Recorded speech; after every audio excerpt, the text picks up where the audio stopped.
Hello viewers, welcome to my channel English Grammar by Gautam Bahadur.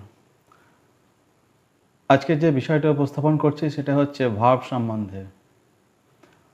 Verb কোথায়? না, verb হচ্ছে টেন্সে। 12টা টেন্স হয়, সেই 12টা টেন্সের মধ্যে ভার্বের কি ভূমিকা থাকে, কতগুলো ভার্ব থাকে, একটা সেন্টেন্সে মিনিমাম কতগুলো ভার্ব থাকে আর ম্যাক্সিমাম কতগুলো ভার্ব থাকে, ভার্বের পজিশন কোথায়, একটা টেন্স তৈরি করতে গেলে কোন কোন ভার্বের কম্পোজিশন থাকে এবং সেন্টেন্সকে নেগেটিভ বা ইন্টারোগেটিভ করতে গেলে ভার্বের কি ভূমিকা, ভার্বের কি স্থান পরিবর্তন, আজকে এই বিষয়গুলোকে নিয়ে একটু আলোচনা করব।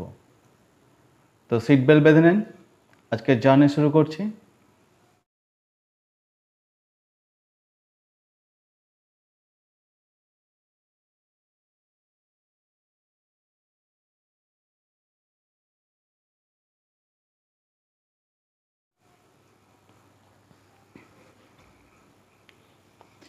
Use of auxiliary verb in tense, আজকের বিষয়। একটা টেন্স একটা রান্নার মতন, আর রান্না তৈরি করতে গেলে তাতে বিভিন্ন ধরনের উপাদানের প্রয়োজন। সেরকম টেন্সও কতগুলো উপাদান দিয়ে তৈরি, তার মধ্যে বিষয় হচ্ছে ভার্ব। তো ভার্বও এখানে দু ধরনের ভার্ব দিয়ে একটা টেন্স তৈরি হয়।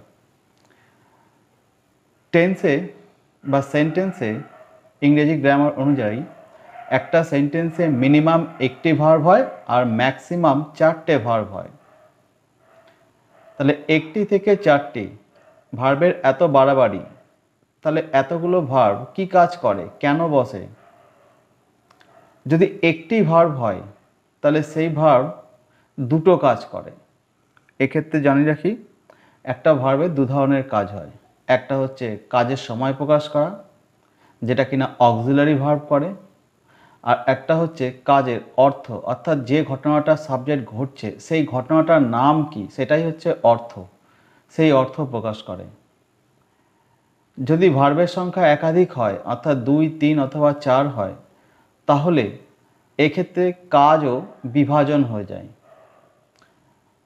যদি 2, 3টে বা 4টে হয়, তাহলে এক্ষেত্রে সবার প্রথমে যে ভার্বটা বসে শেষ হচ্ছে প্রাইমারি অক্সিলারি ভার্ব, এবং সেই হচ্ছে সময় প্রকাশ করে। আর যে ভার্বটা একদম শেষে বসবে, অর্থাৎ 2টো হলে 2 নম্বর ভার্ব, 3টে হলে 3 নম্বর ভার্ব আর 4টে হলে 4 নম্বর ভার্ব, সেই হচ্ছে মেন ভার্ব, সেই হচ্ছে অর্থ প্রকাশ করে। আর এই মেন ভার্ব ছাড়া বাকি যে সমস্ত ভার্ব আছে সেগুলো হচ্ছে সবই অক্সিলারি ভার্ব। তার মধ্যে প্রথম ভার্বটা হচ্ছে প্রাইমারি অক্সিলারি ভার্ব। যেটা অক্সিলারি ভার্ব বলছি সেটা কিন্তু বাস্তবে একটা ফাইনাইট ভার্ব, আর যেটা অর্থ প্রকাশ করছে মেন ভার্ব সেটা হচ্ছে নন ফাইনাইট ভার্ব। যদি ভার্বের সংখ্যা একটাই হয় তাহলে সেটাই ফাইনাইট ভার্ব। কখন হয় না, প্রেজেন্ট ইনডিফিনাইট আর পাস্ট ইনডিফিনাইট। 12টা টেন্সের মধ্যে মাত্র দুটো ভার্বই আছে, দুটো টেন্স আছে যেখানে ভার্বের সংখ্যা একটা হয়, বিশেষ করে অ্যাফার্মেটিভ সেন্টেন্সের করার জন্য। অর্থাৎ হ্যাঁবাচক সেন্টেন্স যখন করব তখন প্রেজেন্ট ইনডিফিনাইট টেন্স আর পাস্ট ইনডিফিনাইট টেন্স, এই দুটো টেন্সেই অ্যাফার্মেটিভ সেন্টেন্সে ভার্বের সংখ্যা একটা হয়। তো সেই ক্ষেত্রে সেই ভার্বটা টেন্সও প্রকাশ করে, আবার কাজের অর্থও প্রকাশ করে। তো সেটাই হচ্ছে মেন ভার্ব, সেটাই অক্সিলারি ভার্ব, অর্থাৎ দুটোরই কম্বিনেশনে তৈরি, এবং সেটাকেই বলা হয় ফাইনাইট ভার্ব। আর যখনই ভার্বের সংখ্যা বেড়ে যাবে, যে ভার্বটা সাবজেক্টের একদম পাশে বসবে সেটাই হচ্ছে ফাইনাইট ভার্ব। এবং ফাইনাইট ভার্ব সাবজেক্ট অনুযায়ী নিজেকে পরিবর্তন করে, টেন্স অনুযায়ী নিজেকে পরিবর্তন করে। আর নন ফাইনাইট ভার্ব যে সাবজেক্ট থেকে দূরে বসে এবং সে সাবজেক্ট অনুযায়ী নিজেকে পরিবর্তন করে না, টেন্স অনুযায়ী নিজেকে পরিবর্তন করে না, তার একটা নিজস্ব রূপই আছে এবং সেটা কোনো রকম পরিবর্তন হয় না।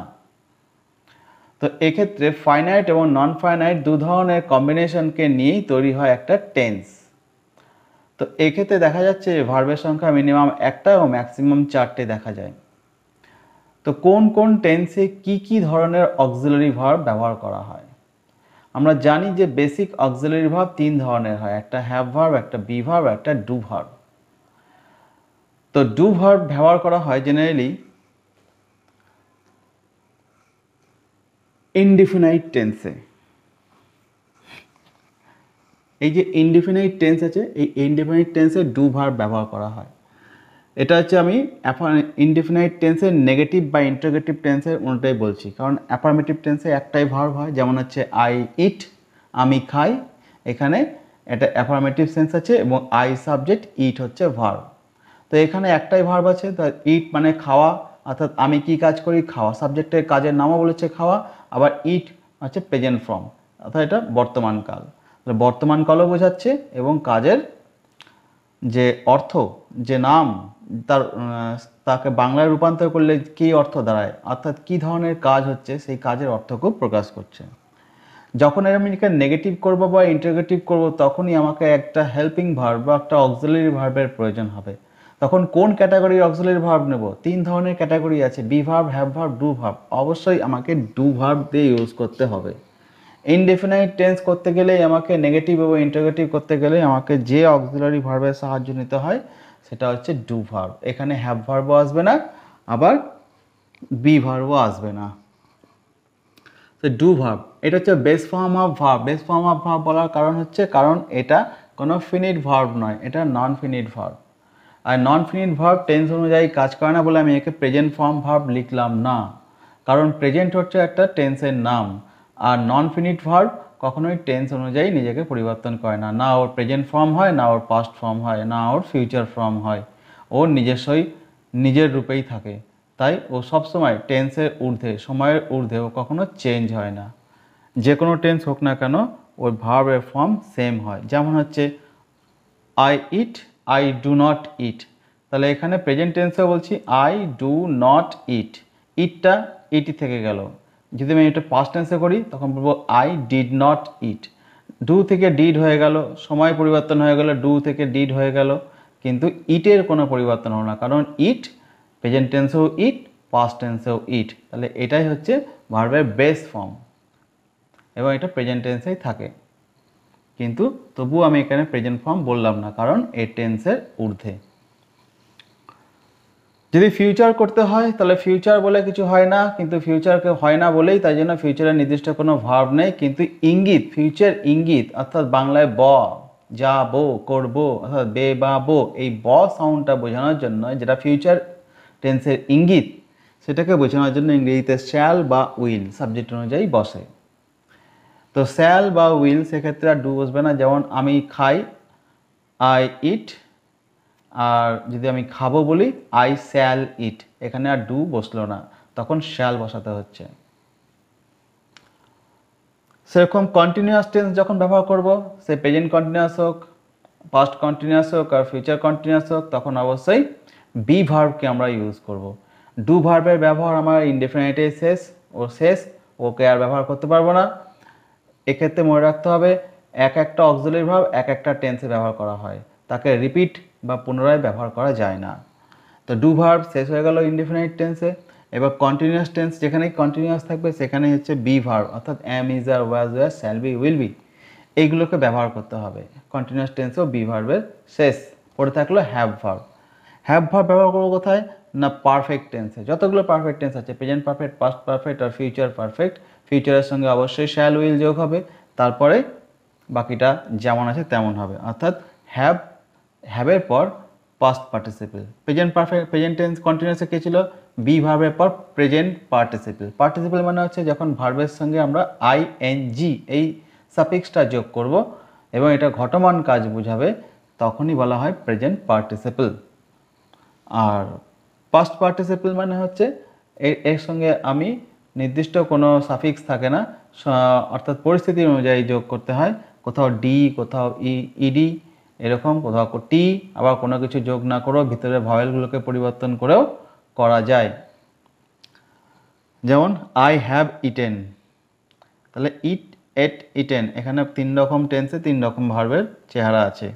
তো আই হ্যাভ ইটেন, তাহলে ইটেনটা হচ্ছে এখানে পাস্ট পার্টিসিপল। তাহলে এই হচ্ছে বেসিক টেন্সের ভার্ব, একটা ভার্ব, দুটো ভার্ব, তিনটে ভার্ব আর চারটে ভার্ব। চারটে ভার্ব কখন হচ্ছে না, যদি আমি ফিউচার টেন্সে করি। তো এই রকম হচ্ছে আমাদের টেন্সে তৈরি করতে গেলে ভার্বের প্যাটার্ন, কত ধরনের ভার্বের কম্বিনেশন লাগে। তাহলে ফিনিট ভার্ব আর নন ফিনিট ভার্বকে কম্বাইন করে একটা টেন্স তৈরি করা হচ্ছে। এবং ফিনিট ভার্বটা এক্ষেত্রে দেখতে পাচ্ছি অক্সিলারি ভার্ব, যার কাজ শুধুমাত্র সময় প্রকাশ করছে, সে কোনো রকমেই অর্থ প্রকাশ করবে না। আর যে পরে বসেছে সে হচ্ছে মেন ভার্ব, তার কাজ হচ্ছে শুধুমাত্র অর্থ প্রকাশ করা। কার অর্থ, সাবজেক্ট কি কাজ করছে সেই অর্থ প্রকাশ করছে, তা কখনোই সময় প্রকাশ করবে না। কেউ কারোর কাজে হস্তক্ষেপ করবে না। অক্সিলারি ভার্বের কাজে মেন ভার্ব হস্তক্ষেপ করবে না, আর মেন ভার্বের কাজে অক্সিলারি ভার্ব হস্তক্ষেপ করবে না। যে বিষয়টা হচ্ছে এখানে ভার্বের একটা ভার্বের মিনিমাম সংখ্যা হয় একটা, ম্যাক্সিমাম হয় চারটে। তো আমাদের ক্ষেত্রে প্রায় দেখা যায় কনফিউশন কখন হয়, যখন ভার্বের সংখ্যা একাধিক বেড়ে যায়। কিছু কিছু টেন্সে হয়েছে যেখানে হচ্ছে পারফেক্ট টেন্স বা পারফেক্ট কন্টিনিউয়াস টেন্স বা ফিউচার পারফেক্ট কন্টিনিউয়াস টেন্স, যেখানে একাধিক ভার্বের সংখ্যা বেড়ে যায়, তখন ভার্বগুলোকে ক্রম অনুযায়ী সাজানো একটা অনেক সমস্যা হয়, অনেকের ক্ষেত্রে মুখস্থ করতে হয়। আরও সমস্যায় পড়ে কখন, যখন সেটা আমরা ইনভার্সন করি, অর্থাৎ ইন্টারোগেটিভ সেন্টেন্স করি বা নেগেটিভ সেন্টেন্স করি। সেক্ষেত্রে ঠিক নেগেটিভের নটটা কোথায় বসবে সেই জায়গাটা নিয়েও অনেক সময় একটা কনফিউশন ক্রিয়েট হয়। তো আজকে সে বিষয়টাও পরিষ্কার করে দিচ্ছি। নটকে বলা হয় ভার্বের বন্ধু। কোন ভার্বের বন্ধু? অক্সিলারি ভার্বের বন্ধু। তাহলে বন্ধু সবসময় বন্ধুর পাশেই থাকে। তাই যেহেতু যে প্যাটার্নটা হচ্ছে এখানে হচ্ছে V1, যদি ভার্ব একটাই হয় তাহলে V1 বলবো না। যখন সেন্টেন্সে একটাই ভার্ব থাকে সেখানে নেগেটিভ সেন্টেন্স করা যাবে না, কারণ নেগেটিভ করতে গেলেই একা একা আসে না, সে আরেকজনকে নিয়ে আসে, সে কে? একটা অক্সিলারি ভার্ব। সুতরাং আমার নেগেটিভ সেন্টেন্স শুরু হবে হচ্ছে যখন ভার্বের সংখ্যা দুটো হবে।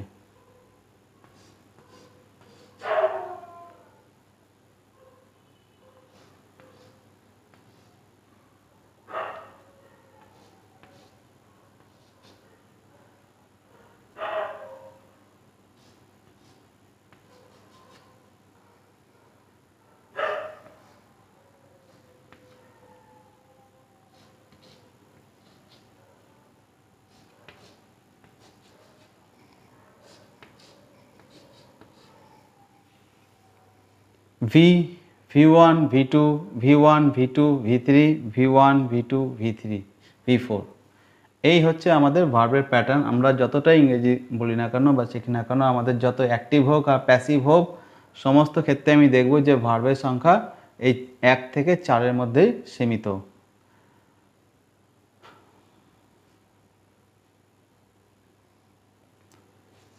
Subject, subject, subject, subject. তো সাবজেক্টের পর ভার্ব হয় যখন, কখন না অ্যাফার্মেটিভ সেন্টেন্স যখন করি আমরা, অর্থাৎ অ্যাসার্টিভ সেন্টেন্স যেটা বলছে, অ্যাসার্টিভ সেন্টেন্স বা বিবৃতিমূলক বাক্য, সেক্ষেত্রে আমরা সাবজেক্টের পর ভার্ব বসাই। যখন সাবজেক্টের পর ভার্ব বসে কোনো নেগেটিভ বা ইন্টারোগেটিভ হবে না, যদি আমি এটাকে যদি বি ভার্ব হয় তবেই হবে, তাছাড়া করা যায় না। জেনারেলি সিম্পল টেন্সের ক্ষেত্রে তো করা যায় না, কারণ করতে গেলে একটা অক্সিলারি ভার্বের লাগবে। কেমন লাগবে যদি এটাকেই বলা হয়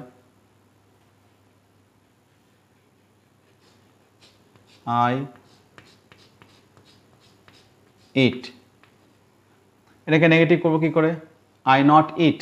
তাহলে নটটা এমনি এমনি আসে না, নট আর একটা অক্সিলারি ভার্বের সঙ্গে বসবে। নট হচ্ছে সবসময় 24 ধরনের অক্সিলারি ভার্ব হয়, সেই 24 ধরনের অক্সিলারি ভার্বের বন্ধু, অর্থাৎ পাশে বসবে। তো তার মধ্যে ডু ভার্বও পড়ে।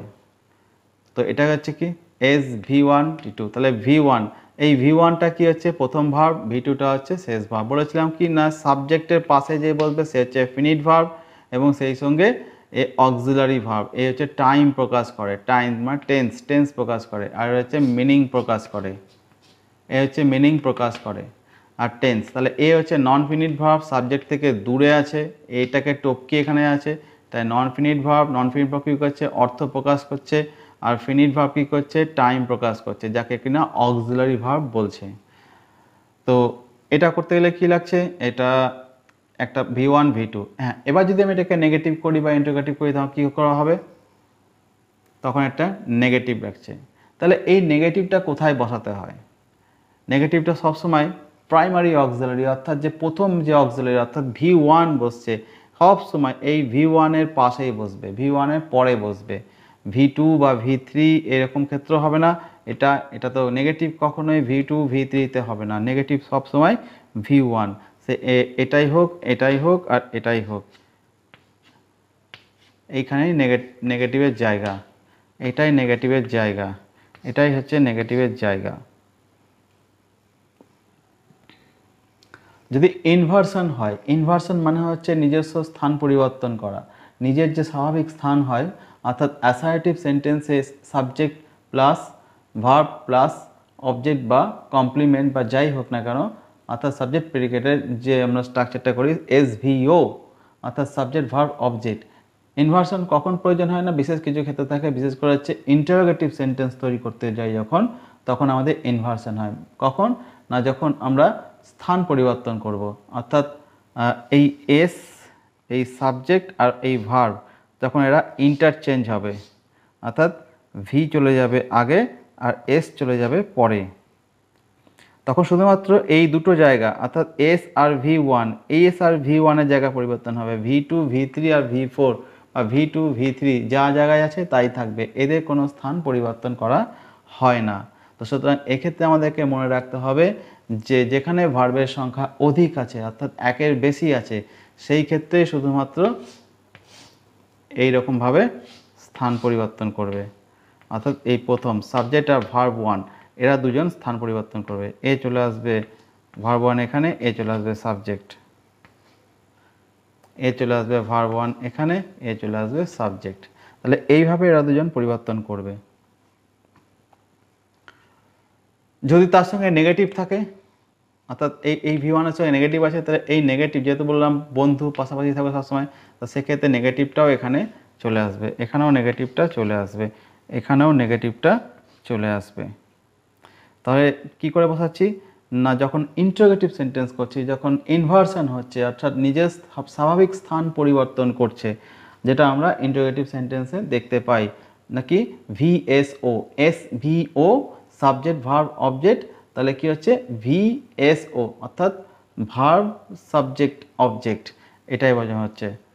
একটা এক্সাম্পলে করে দিই তাহলে বোঝা হবে, যেমন এটা কি আছে SV, এটাকে যদি আমি নেগেটিভ করি তাহলে কি হবে, অর্থাৎ নেগেটিভ হচ্ছে ইন্টারোগেটিভ, তো ইন্টারোগেট করতে গেলে কী হবে, ইন্টারোগেটিভ একটাই ভার্ব আছে, একটা ভার্বে ইন্টারোগেটিভ করতে গেলে কি না ইট একটা কি একটা অ্যাকশন, একটা খাওয়ার কাজ, আমাদের চোয়াল নড়ে শরীর নড়ে অর্থাৎ অ্যাকশন কাজ, আর অ্যাকশন কাজের মাদার ভার্বকে ডু ভার্ব, তাহলে ডু প্রেজেন্ট টেন্সে আছে, তাহলে কি হবে ডু, তাহলে এটা হয়ে গেল V1, তাহলে V1 আগে চলে এলো, V1-এর পর কি হচ্ছে সাবজেক্ট, সাবজেক্ট কি আছে আই, আর মেন ভার্ব কি, মেন ভার্ব বলেছিলাম যে ওর সঙ্গে টেন্সের কোনো লেনা দেনা নাই, ও সবসময় নিজস্ব ফর্মে থাকে, তাহলে এটা বেস ফর্মে আছে, তাহলে বেস ফর্ম কি ইট, ডু আই ইট হয়ে গেল, তাহলে এটা হয়ে গেল সাবজেক্ট। তাহলে কি হলো, নিজের জায়গা স্থান পরিবর্তন করলো, এখানে কি SV ছিল, এখানে VS হয়ে গেল। যদি নেগেটিভ করি, যদি এরকম লেখা থাকে নেগেটিভে I do not eat, যদি এরকম লেখা থাকে তাহলে এটাকেও কি করব না ডু নট, তাহলে কি হচ্ছে ডু এর সঙ্গে নটটা থাকছে, এই সব সমেত চলে আসবে। সমস্যা হচ্ছে কোথায় না, সমস্যা হচ্ছে সাবজেক্ট যদি নাউন আর প্রোনাউন হয় সেক্ষেত্রে নট বসানো একটু সমস্যা হয়, কারণ নিয়ম হচ্ছে যে নট নাউনের পূর্বে বসে আর প্রোনাউনের পরে বসে, নট নাউনের পূর্বে বসে আর প্রোনাউন হলে পরে বসে, অর্থাৎ সাবজেক্ট যদি নাউন হয় তাহলে নটটা নাউনের ঠিক আগে বসবে, আর সাবজেক্ট যদি প্রোনাউন হয় তাহলে সেই নটটা প্রোনাউনের পরে বসে। তো এই ঝামেলাগুলো আমাদের সবসময় মনে থাকে না, লিখতে গিয়ে সিলি মিস্টেক হয়, বলতে গিয়েও সিলি মিস্টেক হয়। তাই জন্য এর থেকে বেরিয়ে আসার জন্য একটা সহজ উপায় হচ্ছে আমরা কন্ট্রাকশন ফর্ম, যখন অর্থাৎ নটকে নট বলবো না, অর্থাৎ যে নেটিভ অ্যাকসেন্ট যেটাকে বলা হয়, অর্থাৎ যেটা অ্যাকচুয়ালি ব্রিটিশরা উচ্চারণ করে থাকে খুব সহজে, খুব তাড়াতাড়ি দ্রুত উচ্চারণের জন্য, যেমন নটকে ওরা অক্সিলারি ভার্বের সঙ্গে মার্জ করে দেয়, অর্থাৎ কন্ট্রাক্ট করে দেয়, একসঙ্গে সংকুচিত করে দেয়। যেমন ডু নটকে কী করি, ডোন্ট করি, ডোন্ট, DON' ডোন্ট। তাহলে এইভাবে করতে হবে। যদি আমি কন্ট্রাকশন ফর্ম করে দিই তাহলে আমাকে ওই সাবজেক্ট নাউন না প্রোনাউন এটা ঝামেলা আর থাকে না। নাউন হলেও সেই ডোন্ট বসবে, প্রোনাউন হলেও ডোন্ট বসবে। এক্ষেত্রে আমাকে ওই সাবজেক্ট যদি নাউন হয় তার আগে নট বসাও, সাবজেক্ট যদি প্রোনাউন হয় তারপর নট বসাও, এই সমস্যা আমাদেরকে মনে রাখতে হবে না। তো এটা যদি আমরা কন্ট্রাকশন ফর্মগুলো আমরা করে দিই তাহলে পরে এই সমস্যার সমাধান হয়ে যায়। তো সেক্ষেত্রেও কী হচ্ছে, সেই ডু এর সঙ্গে নট, অর্থাৎ V1 এর সঙ্গে নট বসছেই। আবার এটা কি আছে, কন্টিনিউয়াস টেন্স। কন্টিনিউয়াস টেন্সে যদি আমি করি, যদি এটাকে ইন্টারোগেটিভ করি তাহলে কি হবে,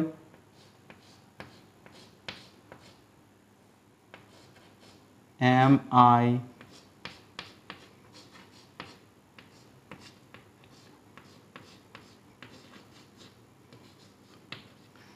I eating, তাহলে I am eating। যদি এটাকে আমি অ্যাসার্টিভ করি তাহলে কি হবে, এ চলে আসবে এখানে, এ চলে আসবে এখানে, তাহলে এটা V1, এটা সাবজেক্ট, তাহলে কি হলো, I am। ব্যাস এই দুটো জায়গায় চেঞ্জ হলো। বলেছিলাম যে V1 আর সাবজেক্টের জায়গায় চেঞ্জ হবে।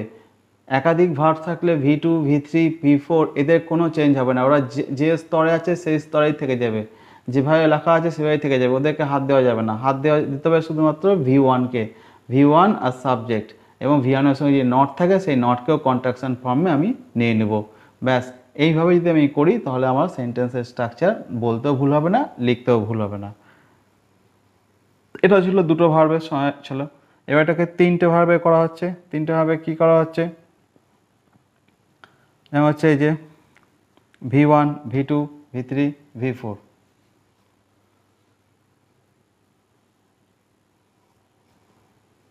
আচ্ছা, V1, V2, V3 এটা করা হয়নি, এটা একটা করে দিই। যেমন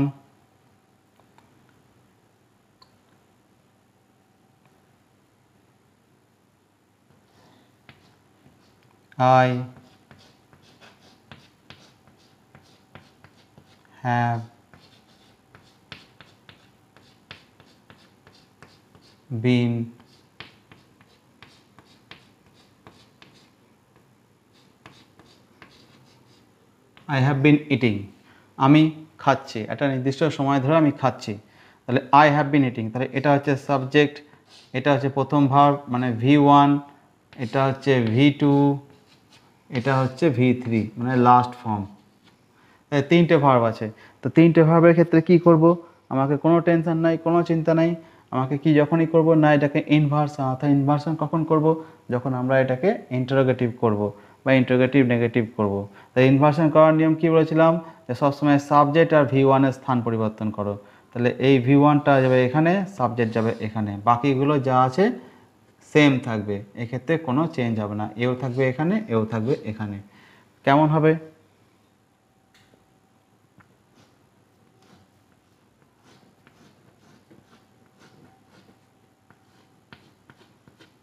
have I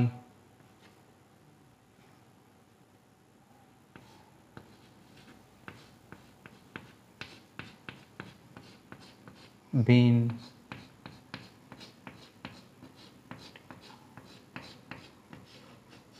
have I been eating, have I been eating। শুধুমাত্র এই দুজন পরিবর্তন হয়েছে, বাকিরা যা আছে তাই আছে। তাহলে এটা বলার সময় আমার মনে রাখতে হবে যে শুধুমাত্র ফার্স্ট অক্সিলারি ভার্ব মানে V1কে দিয়ে আমাদের কাজ করতে হবে। তাহলে V1 হচ্ছে সবথেকে ইম্পর্টেন্ট, যে সাবজেক্টের পাশে থাকছে তার সঙ্গে নেগেটিভের সম্পর্ক। তবে এক্ষেত্রে মনে রাখতে হবে নেগেটিভটার জন্য অবশ্যই কন্ট্রাকশন ফর্ম অর্থাৎ যেটা ডু নট এটা বলবো না, বলবো ডোন্ট, ইজ নট এমনি করে বলবো না, বলবো ইজন্ট, শ্যাল নট এমনি করে বলবো না, বলবো স্যান্ট, উইল নট এমনি করে বলবো না, বলবো won't, did not, didn't, had not, hadn't. এইভাবে আমাকে ইউজ করতে হবে। কন্ট্রাকশন ফর্মগুলো আছে গ্রামার বই, ওটা পাওয়া যায়, ওখান থেকে দেখে নিয়ে তোমার নিজের নিজের কাজ করে নেবে। তাহলে হচ্ছে প্রথম ভার্বটাকেই আমাকে দেখতে হচ্ছে এটা। আর মনে রাখতে হবে যে ভার্বের সংখ্যা যেমনই বাড়তে শুরু করবে, 1 2 3 4 যতই হোক না কেন, নেগেটিভ সবসময় V1 এর সঙ্গেই থাকবে। যদি আমি এটাকে এরকম নেগেটিভ করি তাহলে কি হবে? Haven't, haven't. তাহলে এটাকে এ নোটি, এই নোটাকে আমি তুলে এখানে একটা অ্যাপোস্ট্রফি দিয়ে দেখিয়ে দিলাম, অর্থাৎ এটা কন্ট্রাক্টেড ফর্ম। আমি হ্যাভ নট যেমন লিখবো তেমনই বলবো। যখন হ্যাভ নট লেখা থাকবে তখন হ্যাভ নট বলবো। যখন এটা নট লেখা নাই, এটা কন্ট্রাকশন ফর্মে আছে, তাহলে আমি বলবো হ্যাভেন্ট, হ্যাভেন্ট। যত সংক্ষিপ্ত পারি ততটাই বলবো হ্যাভেন্ট। তাহলে হ্যাভেন্ট, তাহলে হ্যাভের সঙ্গে নট বসে গেল, যেটা বলেছিলাম যে not is a verb of 24 friends. তো 24 ফ্রেন্ডের মধ্যে হ্যাভ ভার্বও পড়ে, তো এই তার সঙ্গে টু বসে, নটটা বসে যাচ্ছে কন্ট্রাকশন ফর্মে। তারপর কি হচ্ছে, সাবজেক্ট বসাও, সাবজেক্ট বসানোর পর যা যা আছে তাই তাই বসিয়ে যাও। তাহলে কী হলো, হ্যাভেন্ট আই বিন ইটিং, তারপরে আবার বসিয়ে দাও, হ্যাভেন্ট আই বিন ইটিং। আশা করি বিষয়টা তোমরা বুঝতে পেরেছো। যদি বুঝে থাকো তাহলে পরে আমাকে কমেন্ট করে জানিও। ভালো লাগলে ভিডিওটাকে লাইক, শেয়ার ও সাবস্ক্রাইব করো। অনেক দিন ধরে চেষ্টা করেছি, কিন্তু এখনও পর্যন্ত সেই ধরনের সাবস্ক্রিপশন আমি পেলাম না, বা না কমেন্ট বা রিপ্লাই পাচ্ছি। আশা রাখছি সামনের দিনে তোমরা এগুলো করবে। আজকের মতো এখানে শেষ করছি, আবার দেখা হবে। ভালো থাকবেন, নমস্কার।